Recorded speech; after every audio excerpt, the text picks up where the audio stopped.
टिळक भवनामध्ये जानकर आणि सपकाळांची चर्चा झाल्याचं कळते। महानगरपालिका निवडणुकीतल्या आघाडीबाबत चर्चा आहे, तर काँग्रेस रासप आघाडीची घोषणा होण्याची शक्यता आहे। तर काँग्रेस प्रदेशाध्यक्ष हर्षवर्धन सपकाळ यांच्याकडून या संदर्भातली घोषणा करण्यात आलेली आहे। आपण पाहतोय टिळक भवनमध्ये दोघांमध्ये ही चर्चा झाली आहे। काँग्रेस आणि रासप आता एकत्रित येतात। खरं तर महादेव जानकर यांनी रासपच्या माध्यमातून या आधी सुद्धा अनेक वेगवेगळी परमिटेशन कॉम्बिनेशन केलीत आणि यामध्ये आता काँग्रेस सोबत महादेव जानकर जाणार हे आता निश्चित झाले। टिळक भवनमध्ये या एका वेगळ्या आघाडीची या वेगळ्या समीकरणाची आता आजपासून हे उदयाला आलेले काँग्रेस प्रदेशाध्यक्ष सपकाळांनी या संदर्भातली घोषणा केली आहे।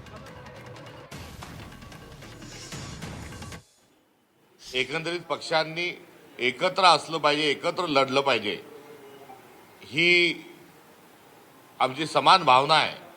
आणि त्या अनुषंगानं आज राष्ट्रीय समाज पक्षाचे राष्ट्रीय अध्यक्ष महादेवराव जानकर साहेब आणि काँग्रेस पक्ष हा महानगरपालिकांच्या निवडणुकीत आणि जिल्हा परिषदांच्या निवडणुकीत सोबत लढेल अशा पद्धतीने आज आमची उभय पक्षांची आघाडी झालेली आहे।